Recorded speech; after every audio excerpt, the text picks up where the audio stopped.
Lord,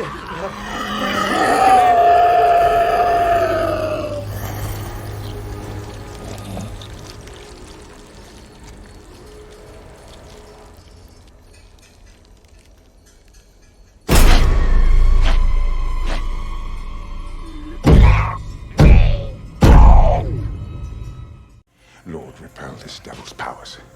By the incarnation, passion, resurrection, and ascension of our Lord Jesus Christ, I command you to depart this child of God.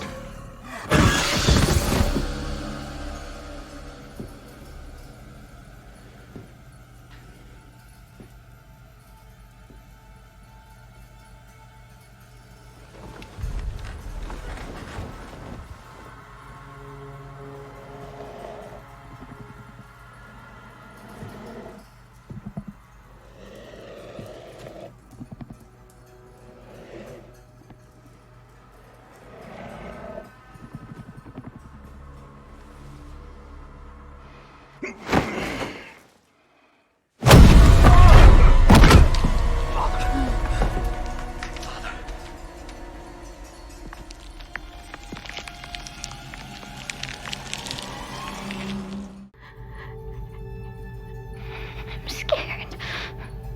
Natalie, I'm here.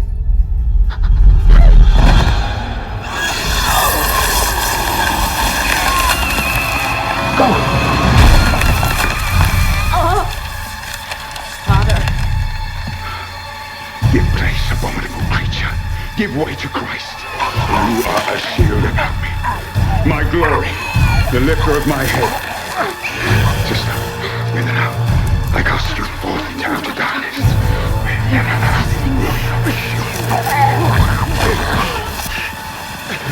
In the name of our Lord Jesus Christ, I cast you out.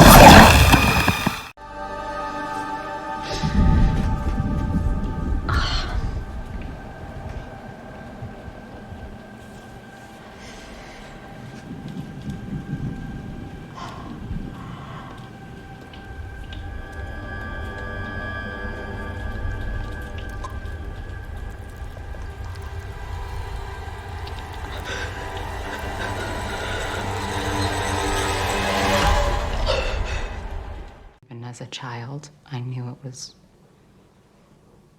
more. More? I didn't have a name for it. Every night, she would come to my room. Sometimes she was my mother. And sometimes she wasn't. She'd comb my hair. She'd hum that song.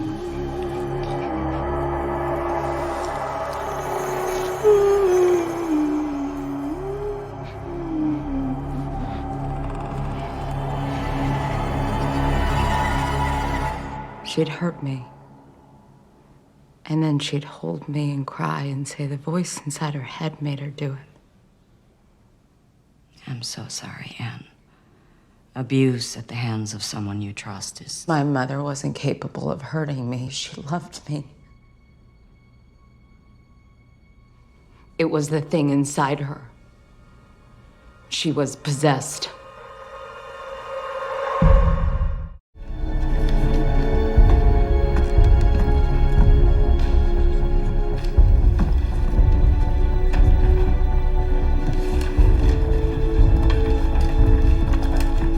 The citadel has fallen.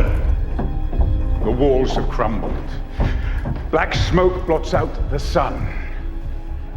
Because as some of you may already know, we have a female student in the class as an observer. Sister Anne will be accompanying us on our rounds for the rest of the term. Now pay close attention. The nuances of our craft require active learning to truly understand. So, Group 1, let's descend into the mouth of hell, shall we? Jackie Byers sets this movie apart from other movies. She's delivering a strong, well-crafted, multi-dimensional performance in a genre that has seen it all. And I think her performance, and I think the character of Anne, is a first. If you're a horror fan, this is sort of an integral viewing experience. The story of Sister Anne coming up against the patriarchy of the Catholic Church was really an interesting place to explore, and I really think that we wanted to show all the different dynamics when you're in such a male-driven world. And I think each character kind of had a different relationship with Sister Anne and a different way of expressing that patriarchy. The aspect of prejudice against women was one that fascinated me from the beginning about the story, and it was something I wanted to explore, not something that we hit the audience over the head with, kind of in a lecturing way or preaching way, but just in a way that was almost common sense to me. If you have someone who's willing to do the job and has the talent to do the job, because she's a woman, does that prevent her, does that negate her from being able to do it?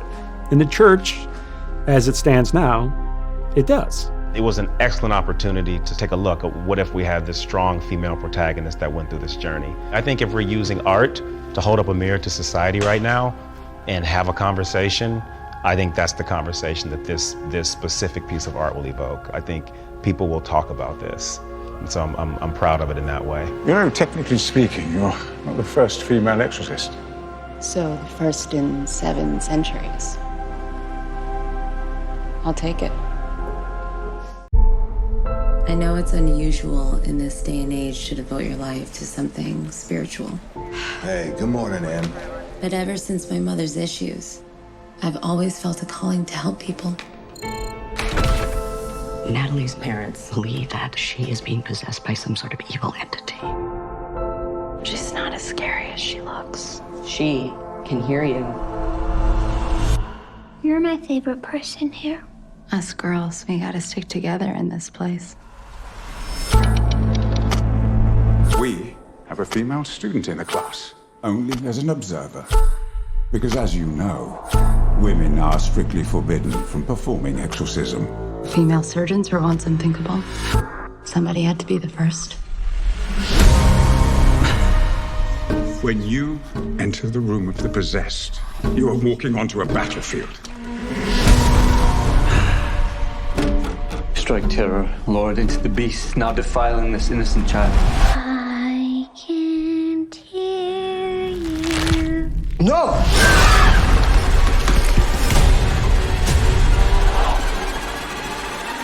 Natalie, I'm here.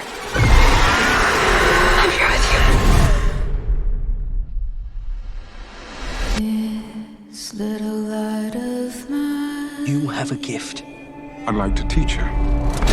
This relationship, it's personal. We all have a personal relationship with God. Not with God. This feeling has followed me my entire life.